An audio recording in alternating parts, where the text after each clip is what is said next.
Olá, estamos de volta para o nosso estudo do livro A Gênese, os Milagres e as Predições, dando sequência ao capítulo de número 3, que é aquele que versa sobre o bem e o mal.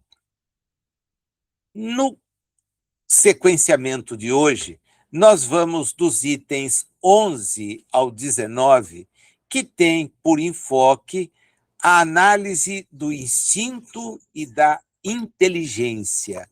É a maneira como Kardec vai tentar entender o que desencadeia a questão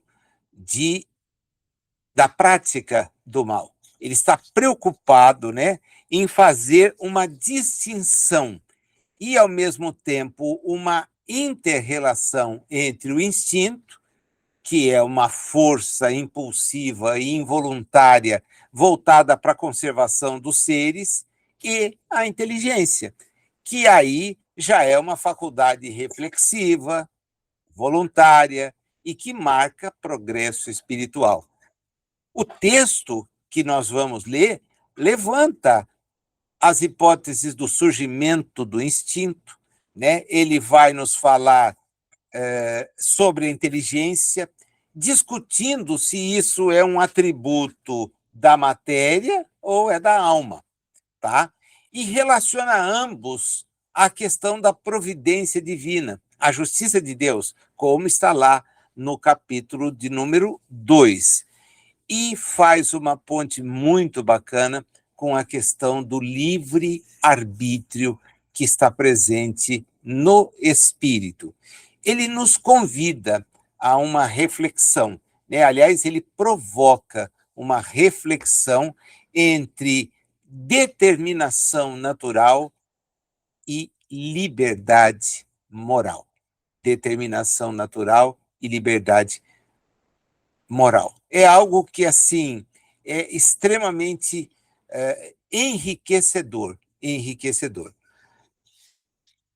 Nós vamos fazer uma análise considerando os itens e necessariamente as pontes, porque as pontes aqui são, assim, fantásticas, Antes de chegar no 11, que é o nosso primeiro item objeto de consideração, eu convido você a consultar o Livro dos Espíritos, porque há nele duas importantes questões que nos ajudam o ingresso no exame desse assunto.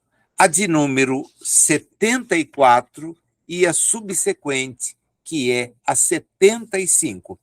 Ambas estão na parte primeira do Livro dos Espíritos, no capítulo 4, que cuida do princípio vital.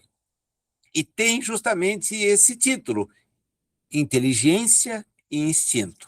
A pergunta que Kardec apresenta na 74 é: pode-se estabelecer uma linha de separação entre o instinto e a inteligência, isto é, precisar onde um acaba e começa a outra? E os espíritos respondem com uma tranquilidade imensa. E isso vai aparecer agora na Gênese. Não, porque muitas vezes se confundem, mas muito bem se podem distinguir os atos que decorrem do instinto dos que são da inteligência. Então, veja a riqueza da resposta. Eu não tenho como estabelecer um marco divisor. Aqui acaba o instinto, aqui começa a inteligência. Não existe isso, Porém, na medida em que eles geram confusão, os espíritos estabelecem um critério, que é: examina os atos, porque os atos vão te revelar o que provém do instinto e o que provém da inteligência. Kardec, então, acrescenta: é acertado dizer, na 75, que as faculdades instintivas diminuem à medida em que crescem as intelectuais? E a resposta, de novo, é negativa. Não. O instinto existe sempre, mas o homem o despreza. Olha como começa a ficar interessante aquela questão dos atos. Os atos que revelam uma, dos atos que revelam outra, tá? E continuam eles. O instinto também pode conduzir ao bem. Ele quase sempre nos guia, e algumas vezes com mais segurança do que a razão. Nunca se transvia. Vocês sabem que quando ele acresce pergunta complementar, é porque não compreendeu as coisas no alcance que veio a resposta. Né? Vem uma complementar, só, espera aí, por que razão ele é sempre um guia infalível? Porque nem sempre é guia infalível a razão. Quer dizer, você diz que o instinto vai dar mais segurança e a razão pode pisar na bola. Por quê? Seria infalível, respondem eles, se não fosse falseada pela má educação, pelo orgulho e pelo egoísmo. Olha que interessante como as coisas vão sendo postas. Como as coisas vão sendo postas, né? Porque a gente vai ingressar agora no exame da Gênese e descobre que Kardec trabalha isso tudo num tempo muito posterior ao dessa redação, né? Nós sabemos que algumas questões estão em 1857, tornadas públicas, outras só virão na segunda versão do Livro dos Espíritos, 3 anos mais tarde. Porém, é interessante perceber que quando ele escreve a Gênese, e a Gênese é um trabalho dele, há textos, como nós vamos ver, que são provenientes dos espíritos, e ele ou os destaca entre aspas, ou nem destaca. Ele insere o texto porque também foi um livro produzido com um sinal de alerta, ele tinha o aviso de que não teria muito mais tempo reencarnado e precisaria deixar essa obra, que é uma obra da maturidade. Quando o Demeure, que estava encarnado, começa a se corresponder com ele, eles trocam ideias sobre saúde. Quando o Demeure desencarna, ele aproveita que estavam falando sobre a questão de saúde para emitir alertas para Allan Kardec em comunicações da Sociedade Parisiense. Né? E o que para ele, então, serve realmente como uma demonstração de que a espiritualidade estava muito atenta com o que estava acontecendo com ele. Disse, olha, sua saúde não vai sobreviver, não vai dar conta de segurar o rojão. Você corre, termina o que você precisa fazer, que era essa obra da maturidade. Quer dizer, uma obra que ele pode refletir, ele reflete sobre coisas que são sérias, e esta é uma delas, tá? Ele, então, ouve dos espíritos. A razão falha porque ela vem falseada por 3 coisas: a má educação, o orgulho e o egoísmo. O instinto não raciocina. A razão permite a escolha, e é ela que dá ao homem o livre-arbítrio. Então, se ela é falseada, ela evidentemente é falha. O instinto não tem como ser, exatamente porque o instinto não raciocina. Ele escreve uma nota que eu vou me permitir não me concentrar no alcance dela, porque as coisas são melhor trabalhadas no texto que a gente vai ler. Tá? Vamos a ele? Diz Allan Kardec: o instinto é definido como a força oculta que solicita aos seres orgânicos atos espontâneos e involuntários, tendo em vista a sua própria conservação. Não há, no comportamento instintivo, reflexão, combinação ou premeditação. Olha, a gente entendendo o alcance que ele dá àquela resposta. Então, no comportamento instintivo, você não reflete, no sentido de que atitude tomar, o que fazer. Você não combina, nem pré-medita aquilo que vai fazer. É uma manifestação mecânica e que tende a produzir resultado que você busca, né? Se nós olharmos o filamento que conduz a planta para a luz, nós vamos perceber a presença instintiva notoriamente.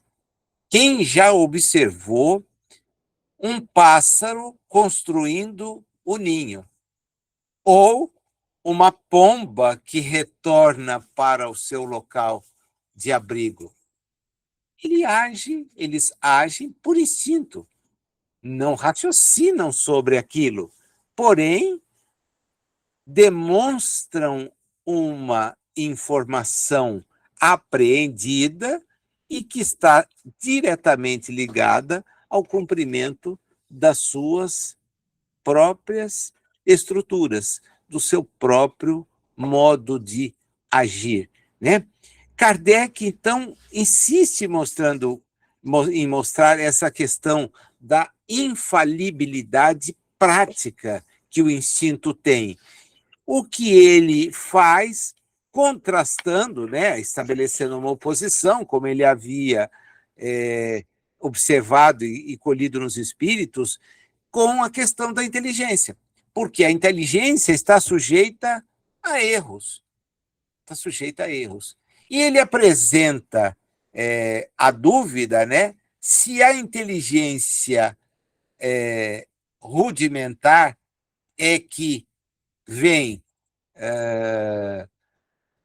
referendar o instinto, é uma forma de inteligência rudimentar, ou se isso é um atributo da matéria. Então, ele trabalha essas questões assim para apresentar aquele seu jeitão de iniciar, botando a gente com dúvidas para interessar pelo que vem em seguida.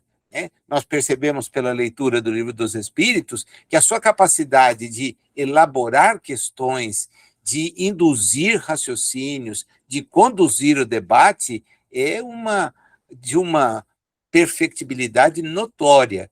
É alguém muito acostumado a esse processo de construir raciocínios, né? Porque ele tem uma dúvida, essa dúvida, na esperança de receber a melhor resposta, ele trabalha com uma questão que vai exigir do seu interlocutor uma resposta que seja clara. Se ela não atender aos seus interesses, ele não resta dúvida de continuar perguntando. Ele vai continuar até que ele junte o raciocínio e aí tenha a resposta que satisfaz ao seu interesse. Os que estudamos a Revista Espírita percebemos isso nitidamente, porque o texto que vai aparecer numa obra como O Céu e o Inferno foi um texto que ele negociou com os espíritos em sessões múltiplas. Ele foi lá fazendo perguntas, querendo saber por que é isso, por que é aquilo, onde você está, como você está, que sensações você tem, o que foi que eventualmente você fez, para que ele possa construir depois um raciocínio a partir dessas informações. É o ponto mais importante que ele destaca da contribuição que a doutrina espírita traz, porque ela não é uma ideia preconcebida dele são as dúvidas, e que surgem na medida em que a conversa vem se estabelecendo. Então, mas por que isso? E aquilo? Da onde vem? Tá? No 12, depois de apresentar essa ideia básica que referenda lá o Livro dos Espíritos, ele define a inteligência, né? E faz um contraste entre ela e o instinto e vai apresentar também questionamentos sobre a origem disso. É material? É espiritual? né? A inteligência se revela por atos voluntários, refletidos, premeditados, combinados, segundo a finalidade proposta e combinado raciocínio. Ao contrário do instinto, que é involuntário e determinado, a inteligência é livre. E, sendo livre, ela permite as escolhas. O problema é que ela precisa ser progressiva para que as escolhas não nos tragam problemas de natureza moral. De natureza moral. E é aí que está, então, a questão da responsabilização decorrente do livre-arbítrio, das escolhas que nós fazemos. Se a gente fizer um paralelo com o que está no Evangelho segundo o Espiritismo, capítulo 5º, quando, depois de fazer aquela sequência em que Jesus nos prepara para o que vem, né? Eu não vim descumprir a lei, porque a ninguém interessa e é possível descumpri-la sem consequências, tá? Quero deixar claro que meu reino não é daqui. A casa do Pai tem muitas moradas e não se chega à plenitude sem uma sucessão de experiências. São as 4 grandes chaves que são apresentadas em o Evangelho segundo o Espiritismo, que não tem nada a ver com o Evangelho de natureza canônica. Não tem nada a ver. Ele faz agora a preparação para a gente entender o que Jesus efetivamente nos disse e que foi ocultado. O estudo dos milagres está no contexto aqui da Gênese, mas dentro de uma lógica completamente diferente. Ninguém fica se centrando na narrativa do evento, procurando a sucessão de eventos similares. Não é esse o propósito. Ele vai estudá-los já na maturidade, porque agora vale a pena mostrar, ó, isso aqui já aconteceu, isso aqui, olha, a ciência já explica, isso aqui, olha, já é alguma coisa conhecida. São 18 séculos depois.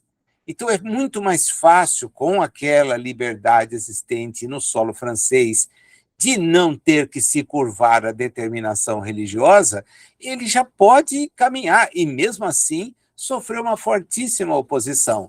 No texto do Evangelho, a partir do capítulo 5º, então vem o primeiro desafio. Ó, quem tem aflição precisa seguir. Por quê? Só na medida em que você superar o embate com as aflições é que você vai conseguir efetivamente progredir do ponto de vista evolutivo. E o que chama muito a atenção é que a gente percebe que ele questiona naquele capítulo a nós mesmos a respeito de 2 coisas bem claras. O que você sofre agora é fruto da sua atitude de ontem, de hoje cedo, das escolhas que você fez? Se é, meu amigo, esqueça. Você fez as opções. Então, a responsabilização é evidente. Se eu, ao invés de me preocupar em ser cordato, sou alguém que agride, as consequências serão evidentes. Eu não vou precisar ficar perdendo tempo, eu vou partir mesmo para ter confrontos. É difícil imaginar o contrário.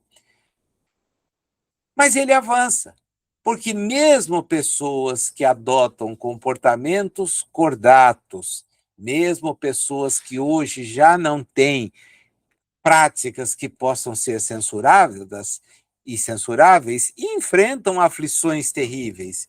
E, às vezes, as enfrentam na tenra idade.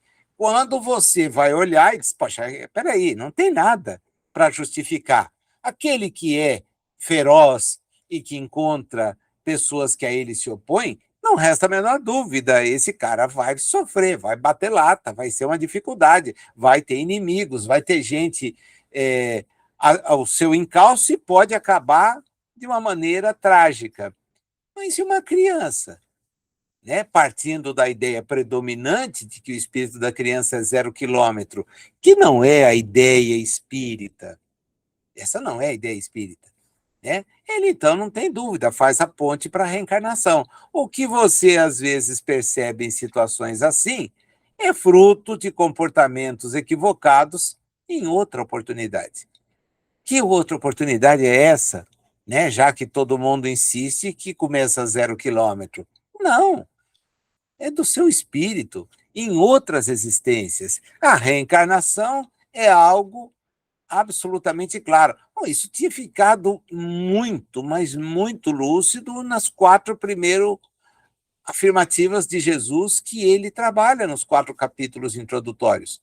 Né? Você não avança sem muitas experiências. Então, puxa, aquele sofrimento que aparece na tenra idade, outras vezes limitador, com questão de sentidos físicos, e que a pessoa nasce sem eles, obliterados, com dificuldades cognitivas, etc., isso só tem uma resposta.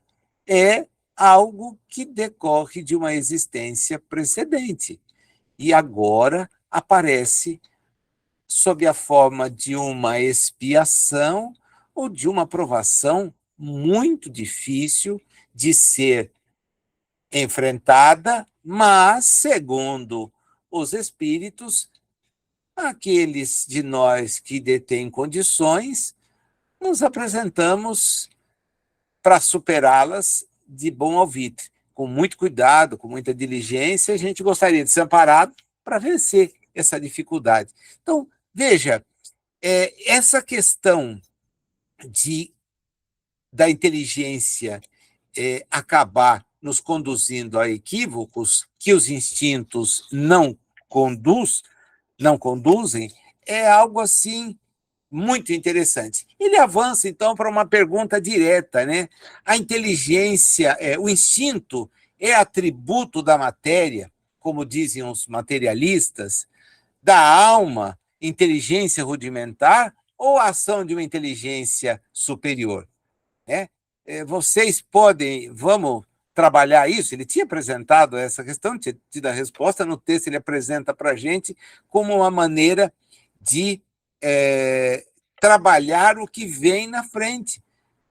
Porque se nós formos buscar o conhecimento que temos hoje, né, a respeito dessas questões, nós veremos nitidamente que as perspectivas modernas, elas não trabalham de forma diferente. Né? Eu andei dando uma geral em algumas ideias da neurociência moderna e encontrei algumas coisas que acho bacana que a gente apresente. Né?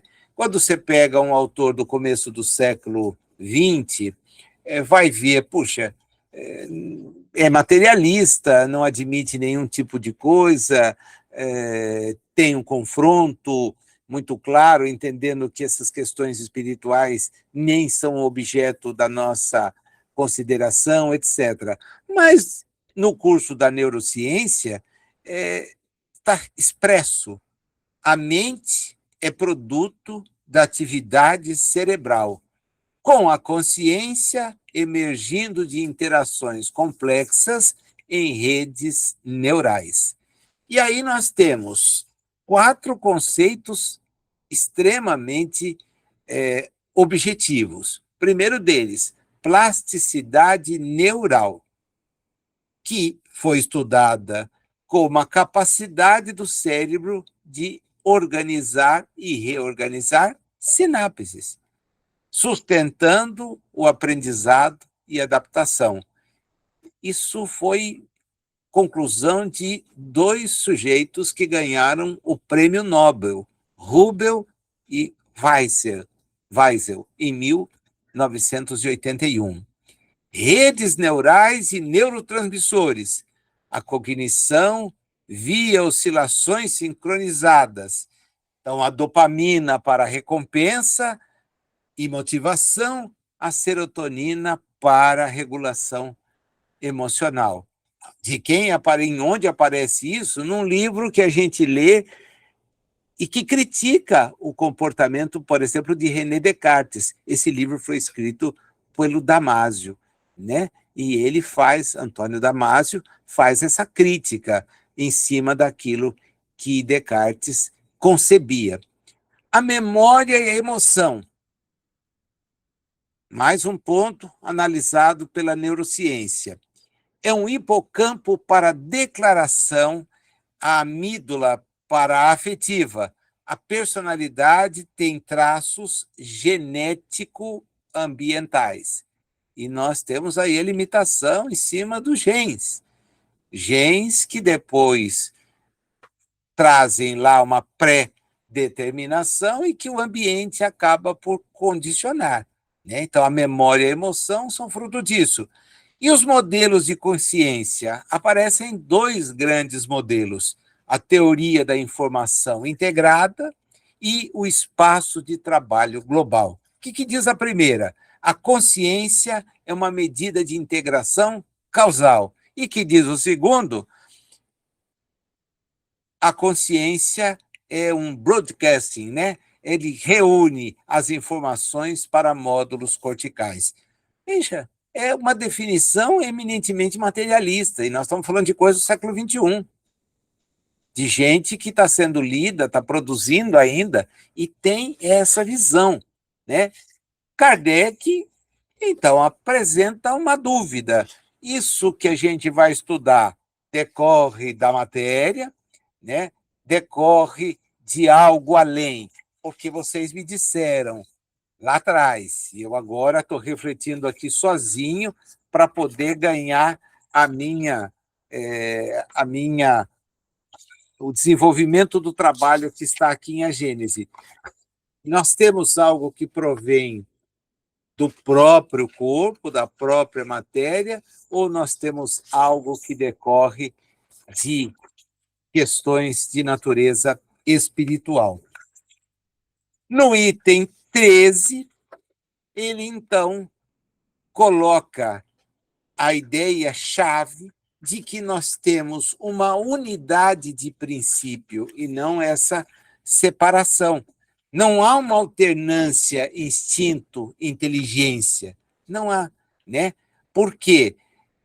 Se a gente admitir isso, nós temos que voltar lá naquela resposta que os espíritos foram categóricos em dizer não, porque de ser não secciona o instinto da inteligência.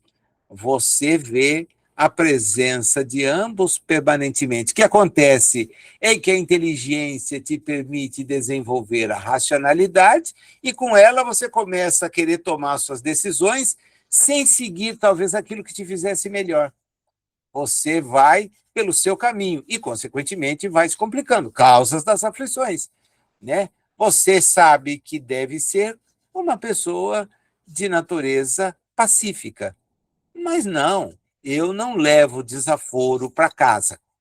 Está evidenciado que pacificação não é parte do seu programa reencarnatório, porque nós nos sentimos desaforados o tempo todo, né? Alguém diz, nossa, seu cabelo está de tal forma. Poxa, me agrediu. Não, só diz que o seu cabelo estava assim, ou a ausência do cabelo estava assado. E o sujeito leva isso como desaforo. E aí vai tirar satisfação. Mas por que você acha que o meu cabelo...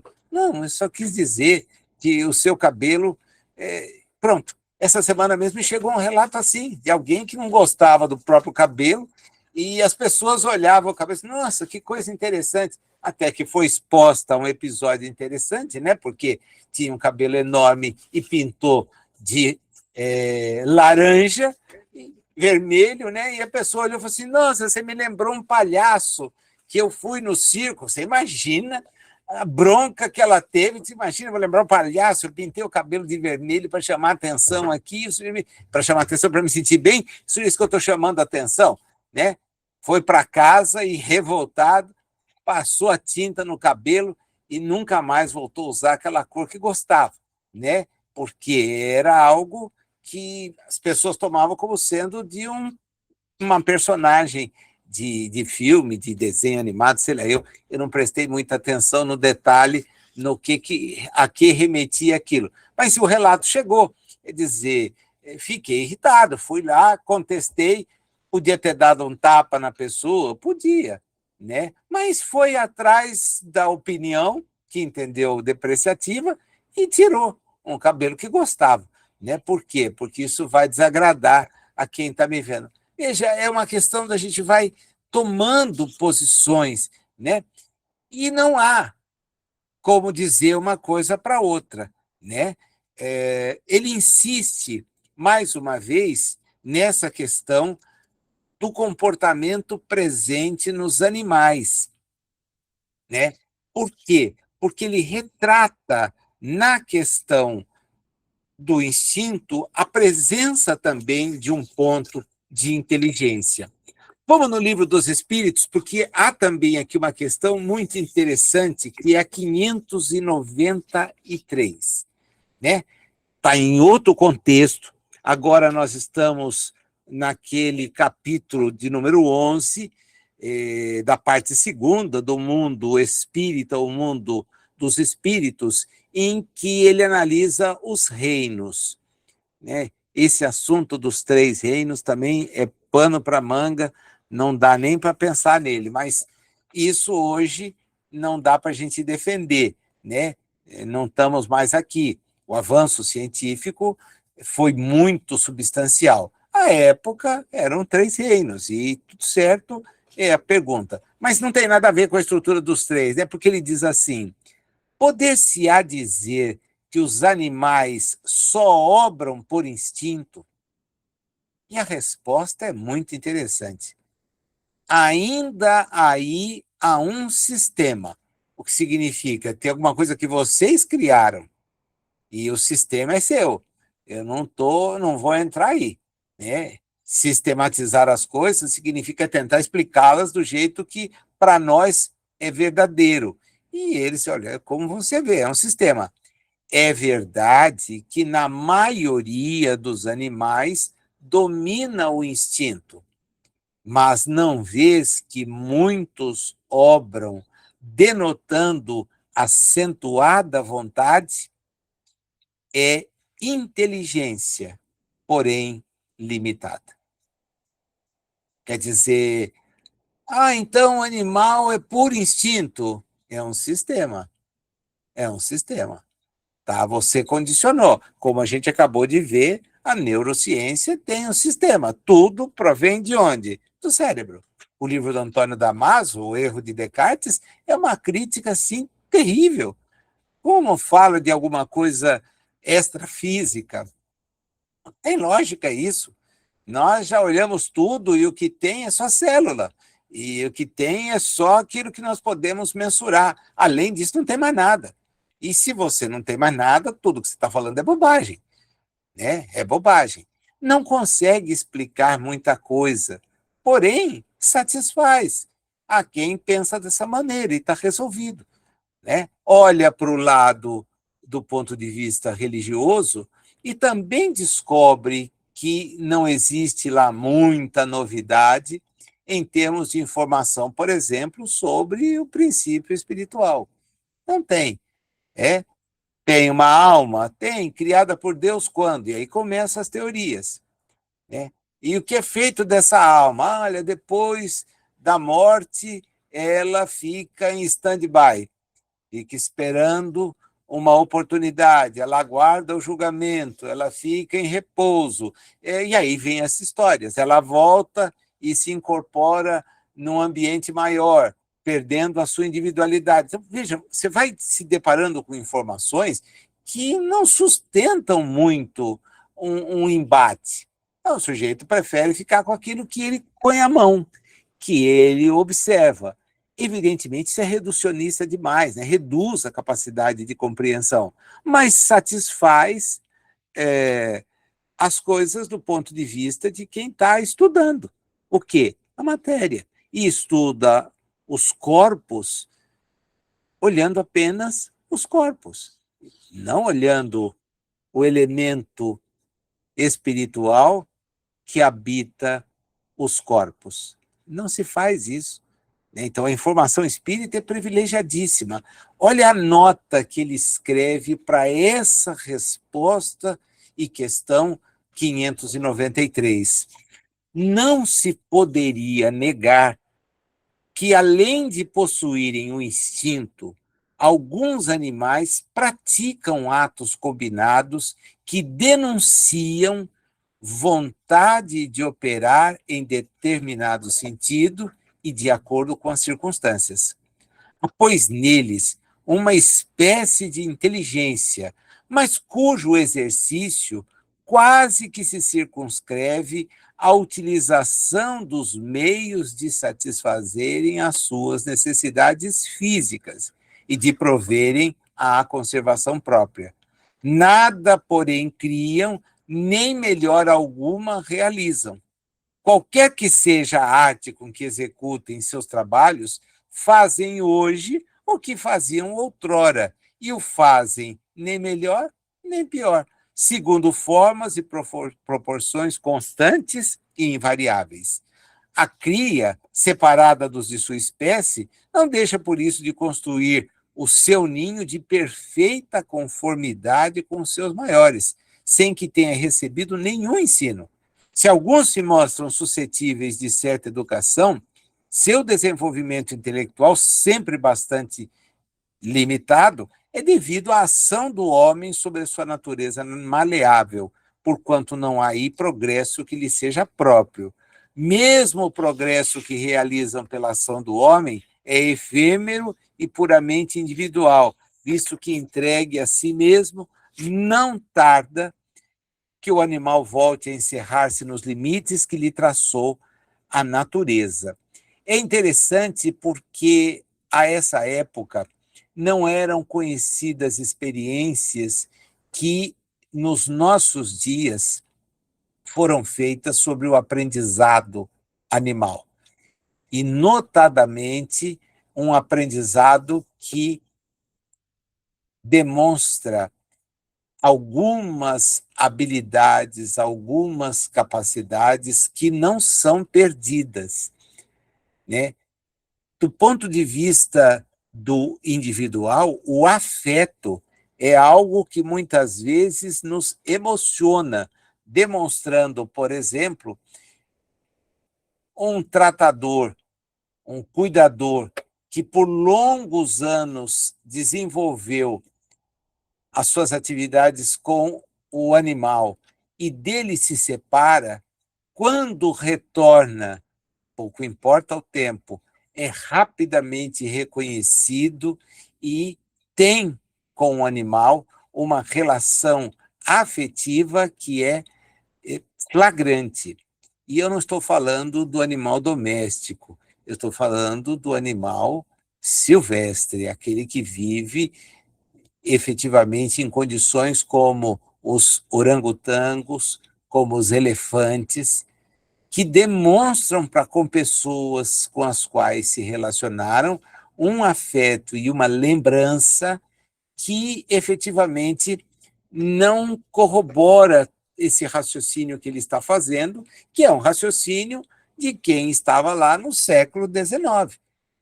No século XIX, era assim que as coisas eram vistas. E ele não podia trabalhar de maneira diversa. Era aquilo que ele tinha. Né? E a gente precisa entender que certas afirmações que nós voltamos a encontrar hoje e a estudar, elas não têm a característica de serem uma verdade imutável. Ele próprio nos preveniu sobre isso muito. Olha, se vier um conhecimento novo, e esse conhecimento novo for incorporado, for validado, ele precisa ser incorporado no estudo espírita. Por isso, o amai-vos e instruí-vos é algo permanente. Você não pode tomar o texto do Livro dos Espíritos, dos Médiuns, a Gênese, seja lá qual obra for, como um texto sagrado. Isso é um perigo terrível, porque isso leva à perda de qualidade de raciocínio, de evolução. Então, é um posicionamento. Não, o animal não tem. Olha, tem. A gente tem experimentos demonstrando isso. a tal ponto que tais experimentos ganharam vulto, que nós tivemos filmes produzidos com roteiros assim extremamente interessantes que mostram uma quase inversão. Quem se lembra da sequência de Planeta dos Macacos vê nitidamente em César aquela espécie que tinha uma liderança em relação aos demais, algo que leva à adoção de comportamentos muito típicos dos humanos.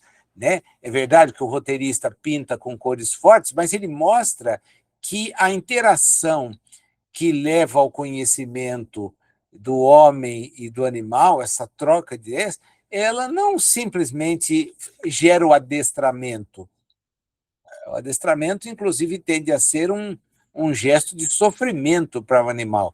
Né? Muitos dos defensores do adestramento trabalham pela recompensa no sentido não da dor, mas da gratificação, porque o resultado é muito melhor. Então, fez certo, está aqui, olha, você recebe isto, mas não uma chicotada, porque a chicotada tende a inibir. Eu não vou repetir aquilo, vou acabar apanhando sem até entender o porquê, porque, em tese, o raciocínio pertence ao espírito, mas as repetições, a organização também estão presentes lá. No item 14, ele trabalha para a gente a questão do ponto de vista do exercício de uma proteção sobre o instinto. Né? O instinto, diz ele, resulta da ação de espíritos protetores que guiam os seres inferiores por sugestão instintiva, como existe a figura do espírito guardião para os demais. Essa analogia ele estende para o caso da criança que, instintivamente apoiada numa andadeira, vai depois, pela inteligência, andar sozinha. Né? Então, trabalha o seu raciocínio, aponta o instinto como uma intervenção providencial e não um mero automatismo material. Né? Porque, com isso, ele, de certa maneira, cria uma zona protetora para os seres inferiores que são punidos. Por quê? Se não fizeram nada que justificasse aquela punição. Né? Então, ele tenta estabelecer para nós um mecanismo de pensar de forma a compreender que esses princípios inteligentes que agem obedecendo a certos propósitos que estão não na matéria, mas numa instância diversa dela, têm a protegê-los entidades encarregadas de fazer com que eles possam, mesmo separados daqueles com os quais foram procriados, tornaram para a experiência, eles repitam os mesmos gestos, construam as mesmas casas. Vamos usar para nós aqui, que é um exemplo muito fácil da gente associar e guardar, a figura do João de Barro. Né? Qualquer que seja o ponto em que nós observarmos o João de Barro, veremos uma construção de maneira uniforme e com algumas características que são fenomenais. Né? A proteção em relação ao direcionamento da chuva é assustadora, né? Porque vão variar os locais e, mesmo assim, ele vai construir o ninho de maneira a preservar aqueles que estão ali para serem os novos Joões de Barro, que eles não sejam vitimados por uma tempestade. É algo assim muito interessante. Né? Você observa isso e descobre que tem algo Ele trabalha a linha da proteção, que é algo que os próprios espíritos já haviam prevenido. Você está tentando enquadrar as coisas dentro daquilo que você observa. Então, você vê o animal e entende que na sequência do animal tem o homem. Não é assim, não é assim. Né? Há inúmeras formas de apresentar-se o princípio inteligente que vão preencher esse espaço que você acha que é ligado ou é vazio. Não é. Ele é uma sequência. Então, existem espíritos com níveis diferentes em processo de evolução a partir dessa experiência que você olha aí e que vão efetivamente dar conta de muitas coisas. É daí que a gente ouve que os fenômenos naturais terão a direção, a presidência, a efetivação, presidência por Deus, né, evidentemente, mas terão a ação de entidades que estão nesse conjunto. Dá-se a isso o nome do quê? Não sei, nós já falamos de elfos, duendes, etc, etc. Olha, o universo aí é muito maior do que a gente imagina, muito maior do que você imagina. Há uma pontinha disso em André Luiz, né? No finalzinho de Nosso Lar, ele vai até a casa onde estava a sua família e descobre que o novo marido de sua esposa, na última encarnação, estava doente. E ele, então, vai atendê-lo, vai ajudá-lo, né? E pede a Narcisa que o acompanhe. Que jeito pode ser efetiva essa ajuda?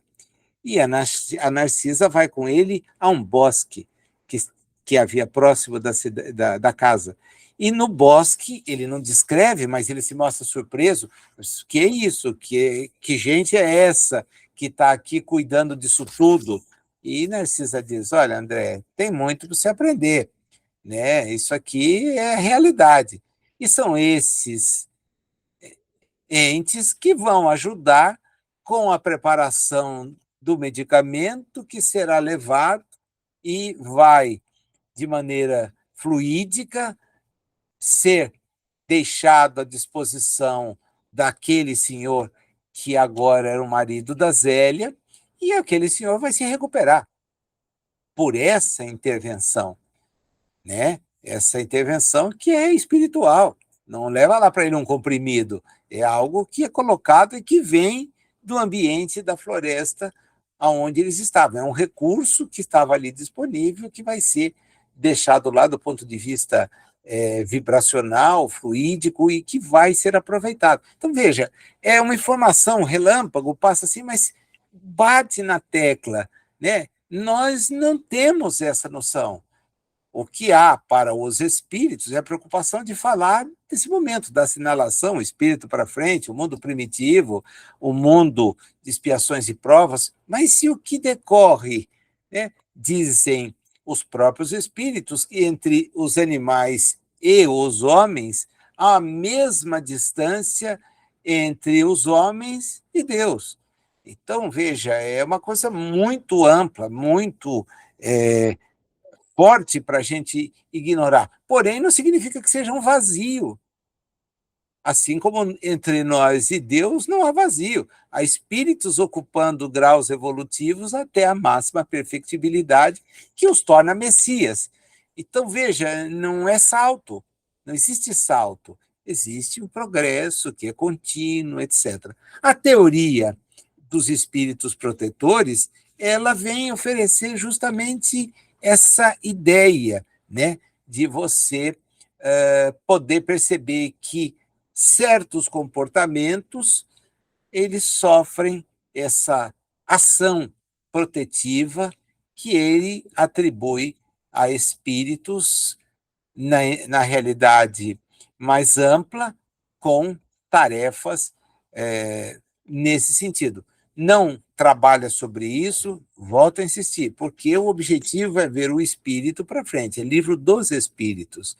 Né? Mesmo quando ele aborda a questão dos reinos, a gente percebe que ele começa reproduzindo o conhecimento da época, e aí já ouvi alguém dizendo, por que os espíritos não falaram que não era só aquilo?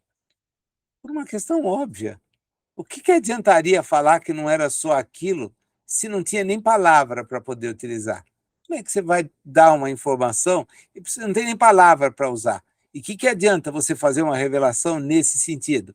Olha, está aí, está posto a coisa. Então, não é dessa forma. O que vem acontecendo, essa é uma pesquisa que nós temos que fazer. Nós temos que olhar, nós temos que entender. Né? Então, se nós classificávamos os reinos em 3 campos em 1800 e qualquer coisa, em 2000, não precisa ser nem em 26, 2000, antes dele um pouquinho, já se estudava de maneira completamente diferente. Né? O avanço foi aperfeiçoando e nós fomos entendendo outras estruturas dentro da visão científica, mas estamos olhando o material, e do ponto de vista espiritual, eles focaram o princípio inteligente, mas no momento em que tem a consciência e passa a responder, né? Porque ele passa a raciocinar e aí vai exercendo as suas escolhas, e por elas será responsável. É isso que ele nos vem ensinar. Então, não é que foi criado no momento que nasceu, não, ele preexiste, não é que depois que termina a existência ele aguarda, não, a vida permanece, aí vem toda a exemplificação, toda a demonstração, diretamente ligada àquilo que o espírito vivenciou na existência e nas existências precedentes. Então, veja, é uma mudança de paradigma, se a gente pode usar essa expressão que é científica, né, para a gente compreender melhor as coisas. No item 15, ele desenvolve argumentos no sentido de explicar aonde isso tudo se liga. Né? A uniformidade, generalidade do instinto em todos os seres, todos, agora já não está mais restringindo em todos, apontam para uma causa geral e única, o Criador, que atua por intermédio do fluido divino, né? Que vai dar suporte e permitir a transmissão dos impulsos vitais. Né? Ele unifica tudo como emanação da inteligência divina. E, evidentemente, com isso, refuta a ideia materialista, né, que faz dessas ações o acaso. Essa ideia de que é o acaso que preside, ele descarta, não há acaso nenhum. Aqui o que nós temos é uma ordem, uma providência que vai trabalhar no sentido de organizar as coisas de maneira muito mais sábia do que nós podemos eventualmente contemplar, que nós podemos imaginar. É algo que é profundo no sentido de permitir esse entendimento, essa concepção.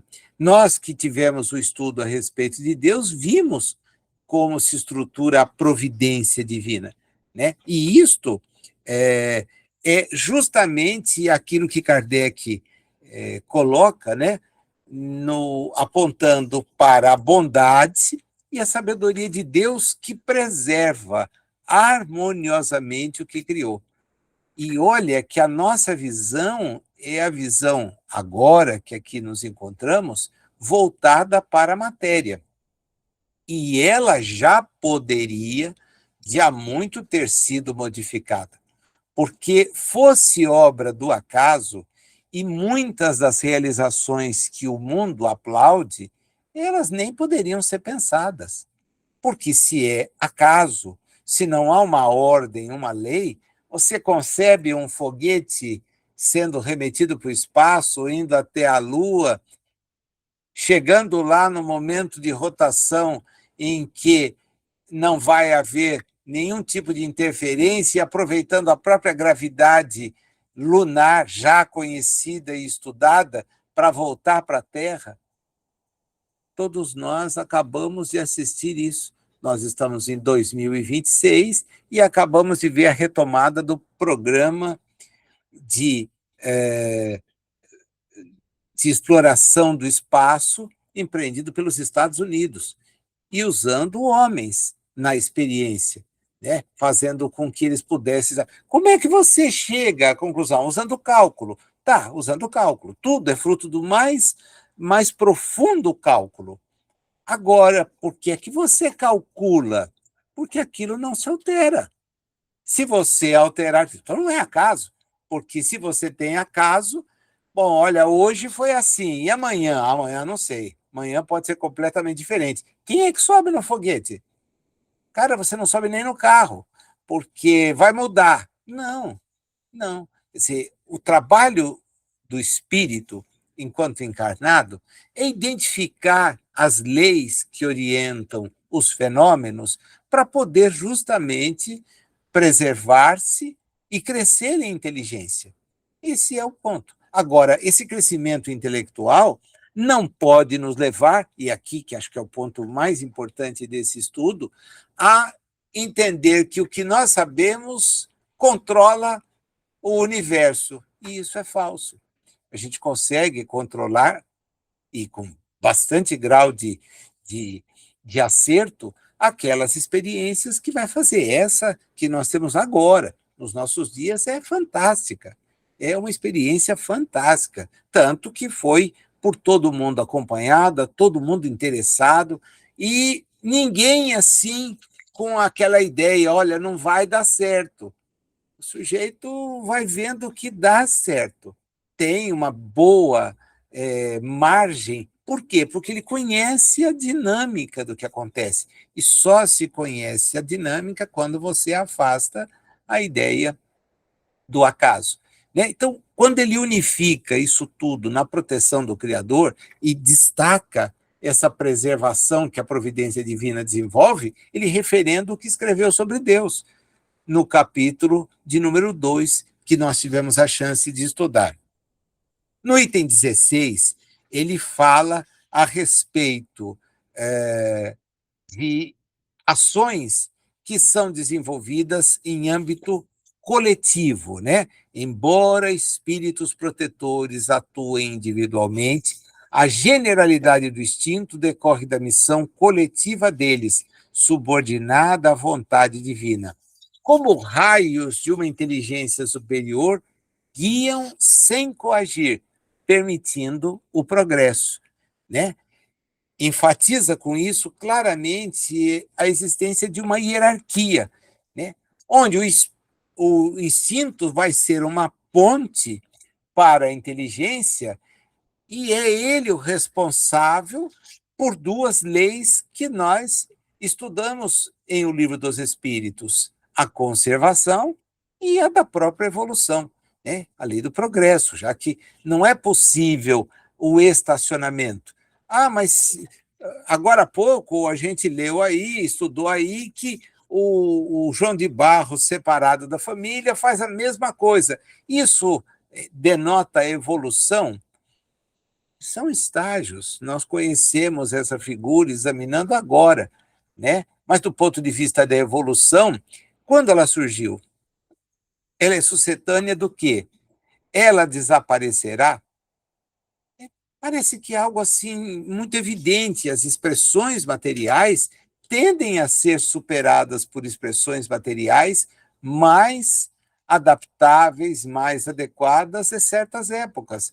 Aqui pela Terra já pisotearam e fortemente répteis de grande porte, dinossauros.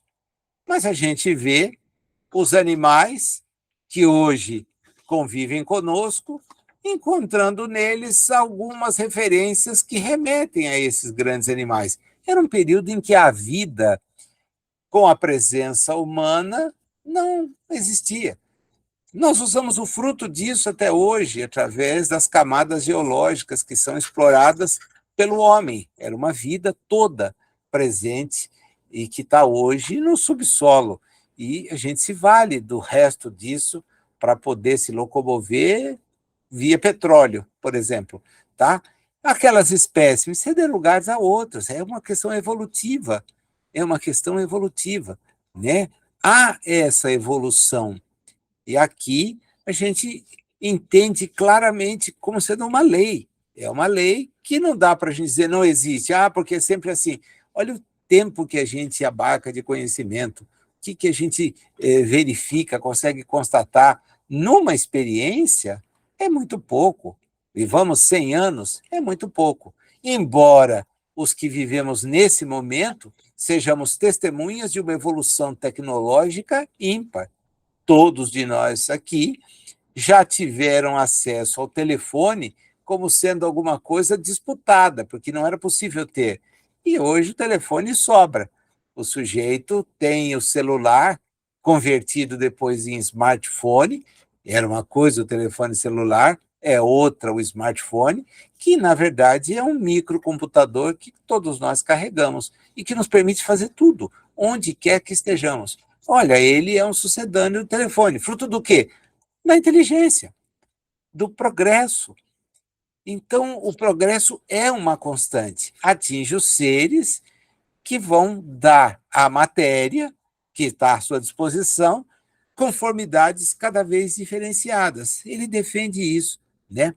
No 17, Kardec faz uma admissão de que todas as teorias, matéria, alma, rudimentar, espíritos protetores, todas elas são hipotéticas, sem uma prova absoluta. O que você vai usar como critério de avaliação, segundo ele? A conformidade com os atributos divinos, que ele diz são permanentes: bondade, justiça e sabedoria. Né? O que a hipótese espírita tenta fazer, deixar muito claro, me parece essa preocupação dele, né? É harmonizar o livre-arbítrio e a providência. Tá? Para quê? Para que a gente não resvale em ideias que são materialistas, do acaso, ou panteístas, que todo mundo é parte da divindade. E isso seria uma coisa extremamente complicada de se defender, né? Há visões filosóficas que defendem. Então, voltamos para um todo universal, e esse todo é a divindade. Não é isso. A individualidade permanece como tal. Ela tem uma criação, então ela não é eterna, ela tem uma criação, mas ela é imortal. Ela não vai desaparecer. A partir do momento em que criada, a tendência dela é avançar. Do átomo ao arcanjo, não há solução de continuidade. Existe um contínuo, mas não é um contínuo de saltos, é um contínuo. Né? Então, a depender da evolução do princípio inteligente, ele vai entrar em categorias cada vez mais sofisticadas que vão levá-lo a chegar a uma expressão que, para nós, é uma expressão facilmente compreensível como de evolução. Né? São seres que cumprem as ordens de Deus porque o compreendem, a recebem diretamente, etc. Nós estamos num caminho, e o caminho é inexorável. A gente tem que trilhá-lo para chegar a esse ponto. Entretanto, tem o livre-arbítrio para retardar esse avançar, para se equivocar muitas vezes, até aprender que é melhor seguir. É no 18, quando a gente está chegando no finalzinho, que ele trabalha a diferença entre instintos e paixões. Para dizer para todos nós, o instinto é sempre útil, conservador e infalível, enquanto as paixões, elas tendem a nos levar a uma inteligência que a gente exacerba, ao egoísmo, e acaba sendo isto completamente ou potencialmente nocivo para todos nós. O instinto, e aqui eu acho que é um ponto muito interessante, né? Ele objetiva o bem comum, enquanto as paixões dizem respeito a cada um de nós. Então, a paixão a gente poderia sintetizar como sendo um instinto desvirtuado pela inteligência mal direcionada, né? E que, por isso, exige controle, exige domínio, exige autocontenção, tá? Eu acho que há espaço para que a gente, ainda que rapidamente, né, dê uma olhadinha no Livro dos Espíritos, no capítulo de número 12, da parte terceira das leis morais, notadamente as questões 907 e 908 e, se der tempo, até a 911. Acho que vale a pena pegar alguns destaques disso, porque lá, notadamente nos itens 18 e 19 do que a gente está estudando, isso remete a essa parte. Há um estudo sobre as paixões. E Kardec, então, começa perguntando: será intrinsecamente mal o princípio originário das paixões, embora esteja na natureza? E a resposta negativa é fenomenal, né? Porque ela tranca qualquer outra espécie de dedução. Eles trancam e explicam. Não, não.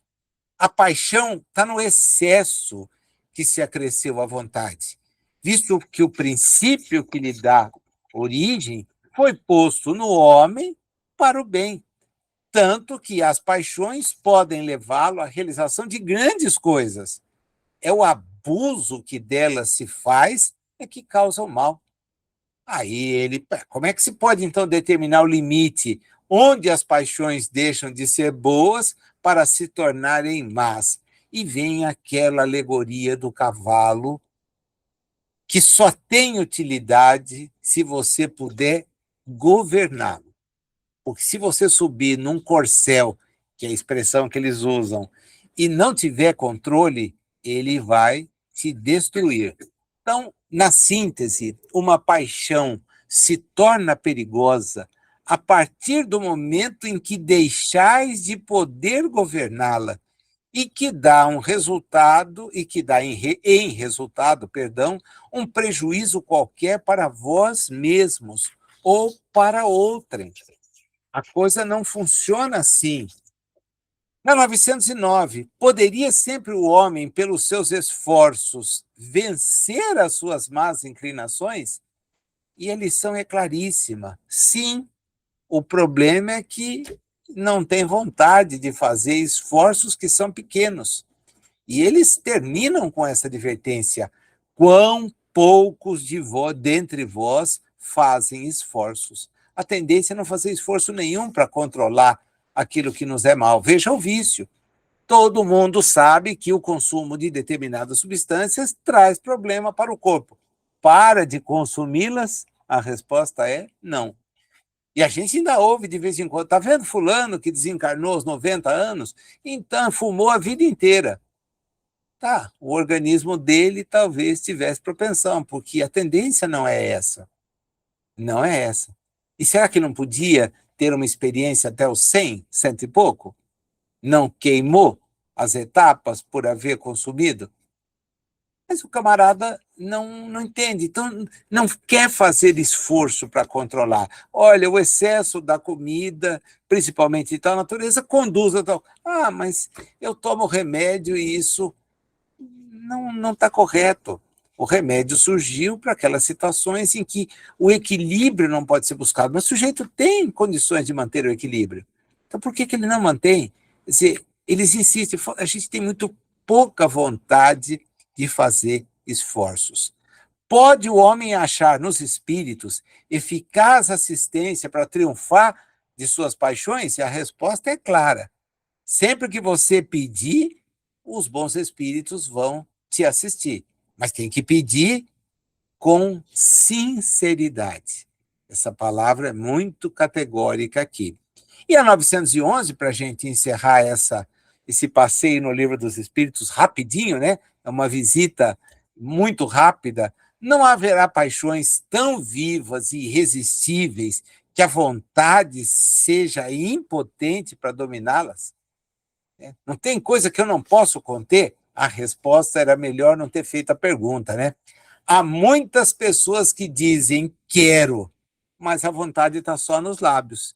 Querem, porém, muito satisfeitas ficam, que não seja como, entre aspas, querem. Quando o homem crê que não pode vencer as suas paixões, é que seu espírito se compraz nelas, em consequência de sua inferioridade. Compreende a sua natureza espiritual aquele que as procura reprimir.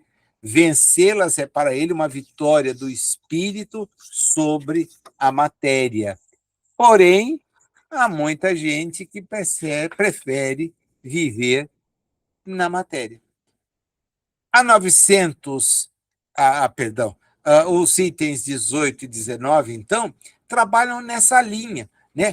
Mostrando a utilidade do instinto, a utilidade da inteligência, mas dizendo que a gente pode se perder quando não resolve tomar atitudes que policiem o campo da paixão. Para encerrar, no ponto 19, né? Se nós pudéssemos agir apenas e tão somente do ponto de vista do instinto, nós ficaríamos paralisados, né? Agora, também quando ficamos entregues às nossas paixões, nós não avançamos do ponto de vista moral. Então, o que nós temos que fazer? Buscar ouvir aquilo que nos motiva a avançar instintivamente, porque é da lei que o instinto nos leve à conservação, à preservação, ao progresso, ao aprendizado, e trabalhar de maneira sempre firme para submeter as paixões ao exame da razão, né? Porque aí nós estaremos exercendo uma liberdade que não é falsa, é verdadeira, né? É verdadeira. Essa liberdade que é verdadeira conduz ao progresso. Olha que maneira interessante, porque ele vai encontrar, nesse segundo tópico, ocasião de explicar o que veio lá nos primeiros, né? Quando ele analisou a questão de conhecer o bem e o mal, tomar ciência, trabalhar como, de que jeito, envereda, mas parece que em nós há algo que é mal, e isso nos impele. É o instinto? E os espíritos vão dizer, não, o instinto é bom, o instinto é bom. O que há de mal aí é o seu apego à inteligência, que te faz adotar comportamentos que te impedem de avançar. Mas se eu não preciso da inteligência? Sim, a inteligência é atributo necessário para avançar. Porém, você não pode se valer dela para extrapolar o seu egoísmo, para fazer prevalecer o seu orgulho, e nem para se julgar a pessoa que tem o domínio de tudo. Você está numa escala evolutiva. Numa escala evolutiva. O nosso próximo desafio vai ser o exame da destruição de seres vivos, uns pelos outros.